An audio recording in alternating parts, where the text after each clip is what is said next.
food groups. Of course, I'm Wendy Foncette, and we're here with the amazing chef Selwyn. Selwyn, it's so good to be back in your kitchen. How are you?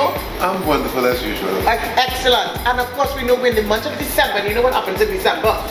Everybody wants to make something, wants to try out something, wants to cook. But before we get into what we're doing today, I want to say thank you, and we're so appreciative to Pearl Jeffrey, Alison McFarlane, and Jared Thomas. They all made their pan bread and they've sent pictures in the kitchen. Yes, that's well great. done. Good done. Keep baking, keep sending us your photos, keep showing us your short videos.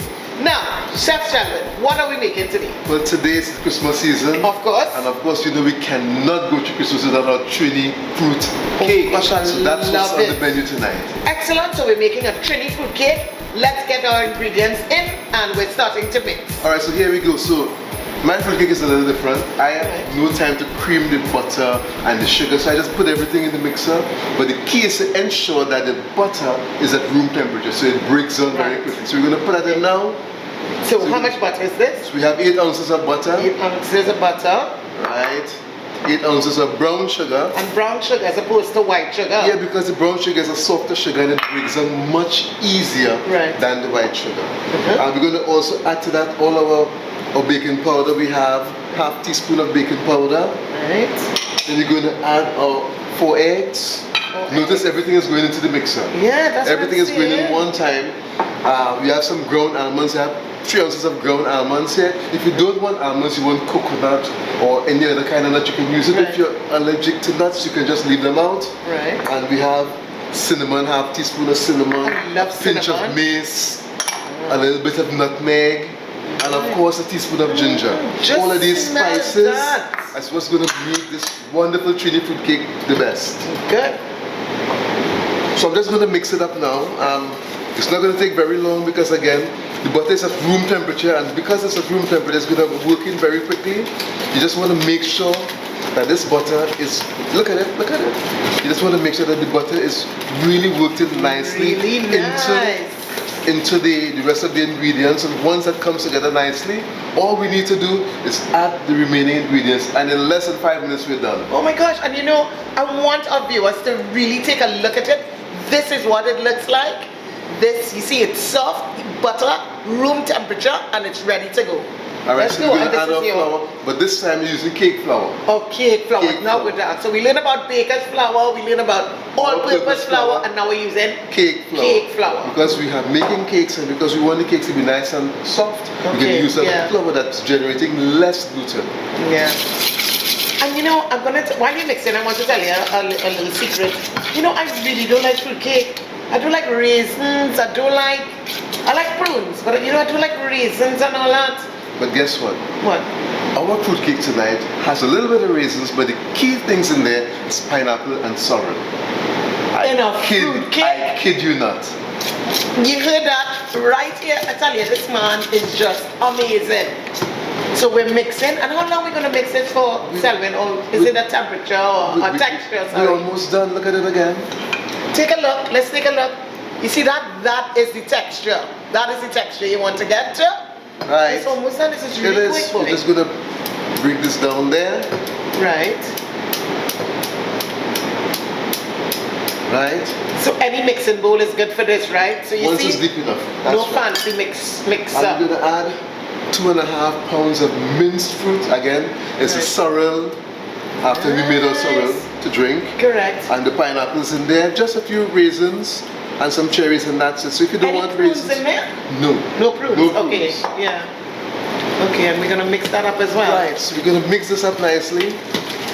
And the last thing to add is our browning. So if you don't want browning, you don't have to add it. Right. Or you can add the browning. So we're just gonna add the browning. Okay, so go ahead. Yeah, let's put it so we can see. Just about 2 tablespoons of browning in there. Correct. Looks yummy. Yes, it does, and it tastes better. Okay, well, it's gonna go in the oven shortly, and I'm gonna tell you how it actually tastes. I'm sure 5 minutes isn't gone as yet. I know, and look at it, it's already coming in. I just want to add a little more browning, and that's it. So let's let you mix it up a little more, and then we're gonna show our viewers what it looks like, but can you smell Can that? you smell that? You smell it? Listen, I'm sorry that y'all are not here to smell this, but it smells, oh my gosh, Divine. I don't know. Christmas. Christmassy. That's how it's smelling. Christmassy, you know. You know Christmas time has that nice. Yeah, but it's not even in the oven as yet, and you're already getting that and aroma. you're getting that aroma. It's a rich aroma, really nice. So while we're doing it and we're mixing And we're it, done. so as we go along, I want to show them as we go along. This is what it's gonna look like. As we go along, this is what it's gonna look like. And that's the end of the mixing process. So then that's it. That's it, and our fruit cake is done mixing, no electricity. We didn't have to waste time, it's all done, 5 minutes, and it's ready for the oven. Butter. No time Well, that's wasted. no time wasting. So this now we're going to put in our pans. In the pans and into the oven. And we're going to, Right, but we're going to bake this at a nice low temperature. You don't want to bake your fruit cakes at too high temperature because the sides and the bottoms get burnt out. So at around 300 degrees for about an hour and a half, according to the size of the cake, is perfect. Okay, so we're getting ready to get into the oven. So this, again, this is what your mixture should look like. If it's not looking anything like this, So what we're going to do now is we're going to put them in our pans.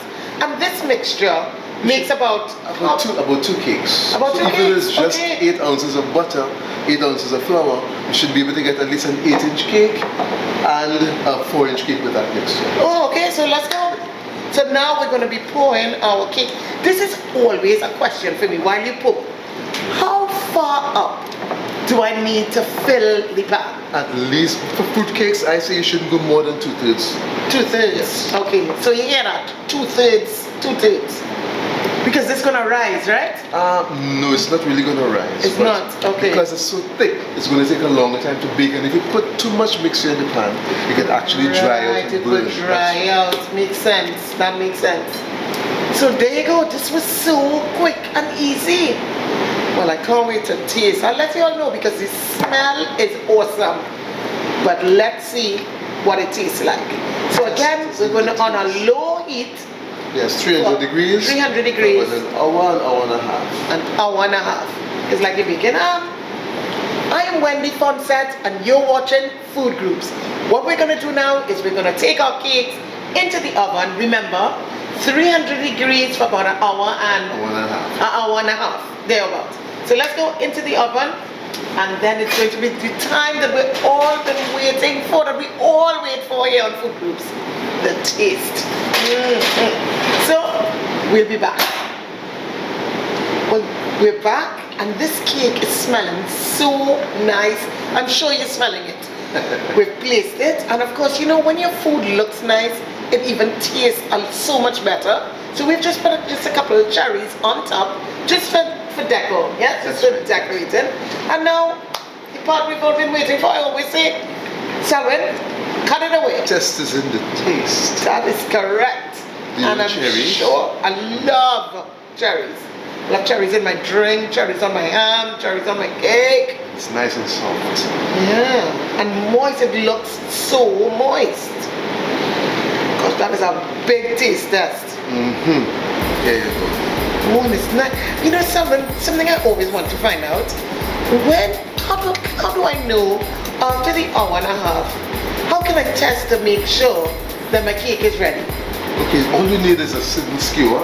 Right. Just stick it in there. Once it comes out clean, it's ready. But one of the keys is to remember that you shouldn't bake your fruit cakes all the way through until it's dry. So if it's a little moist, you can take it out because the residual heat and it's trapped in there continues the cooking process. Still, yeah. Gosh, you're explaining. I asked a question, you explain it to me, but I'm just ready to put this in my mouth.